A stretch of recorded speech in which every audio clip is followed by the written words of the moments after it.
Pay for play. It's illegal. I mean, it's illegal. And we'll see what happens with it, folks. We'll see what happens with it. But it's very serious stuff. Task force. It suggests top intelligence officials manipulated documents to make it seem like the fight against ISIS was going better than it really was. Well, we spoke to General Jack Keane last hour, and he says this isn't something to be taken lightly. Listen. This is dead serious. And the reason is you have senior leaders in Central Command, which is the command, for our viewers understand, that oversees the Middle East and particularly the wars that we're fighting there in Afghanistan and in Iraq. And those senior leaders in the intelligence directorate were manipulating these reports so that they'd be more favorable.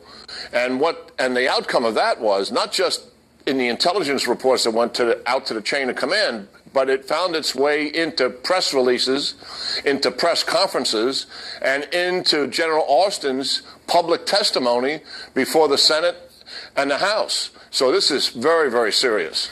Republican Congressman Mike Pompeo, who's a member of this task force, is joining us now live. Congressman, thanks for being here.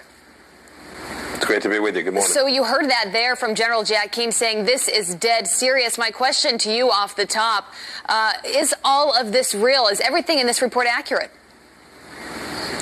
Oh, yes, ma'am. It is. Our task force, myself and two of my colleagues in the conference, have been working on this for a long time. We've interviewed dozens of witnesses, looked at lots of documents, and what became very clear was that senior analysts were providing data up to the very top of the intelligence community inside of CENTCOM, and they were changing that data. They were politicizing it, manipulating it, making it look like America was being more successful against ISIS than we really were. And the results of that for our soldiers on the ground are potentially deadly. If we don't understand what's really going on, you can't fight this war properly. They were manipulating intelligence in a way that put our soldiers, sailors, airmen, and Marines at risk. Well, the next question then is why? What is the incentive for the administration to want to paint a rosier picture? Because you think this goes back to, 2014 when things weren't looking so great. Aren't they wanting all the resources they can get to fight ISIS? What is the incentive to make things look better than they really are? The culture inside of this administration is one that bad news doesn't sell well, and they wanted to tell a story that ISIS was the JV, that we had Al-Qaeda on the run. And so everyone in the administration understood that the story that you wanted to tell to your leaders, if you wanted to get promoted, if you wanted to be successful, was one of success. And so they would talk about ISIS being on the defensive just before they take Mosul. These are the kind of things that get people killed. This is incredibly dangerous. We haven't seen this kind of manipulation of intelligence, tactical and military intelligence, in an awfully long time. And it's a direct result of the culture from a White House and an administration that didn't want to confront this, didn't want to tell the American people, did not want to tell Congress about what was really going on and the resources that were going to be required to fight this fight. Well, and this isn't necessarily new. We have heard contradicting reports for some time now from members of the administration. This comes, over a year ago. General Lloyd Austin spoke within 10 days of Director John Brennan, both talking about where we are in this fight against ISIS. Listen to how different their messages are. The fact is that he can no longer do what he did at the outset, which is to seize and to hold new territory. He has assumed a defensive crouch in Iraq. ISIL is well armed and well financed. Its fighters are disciplined, committed, and battle hardened. Left unchecked, the group would pose a serious danger not only to Syria and Iraq, but to the wider region and beyond, including the threat of attacks in the homeland of the United States and the homelands of our partners. So what General Austin said in that first clip, that ISIS could no longer do what they were originally capable of doing, we had General Jack Keane on earlier. He said that comment there is probably one of the most dangerous.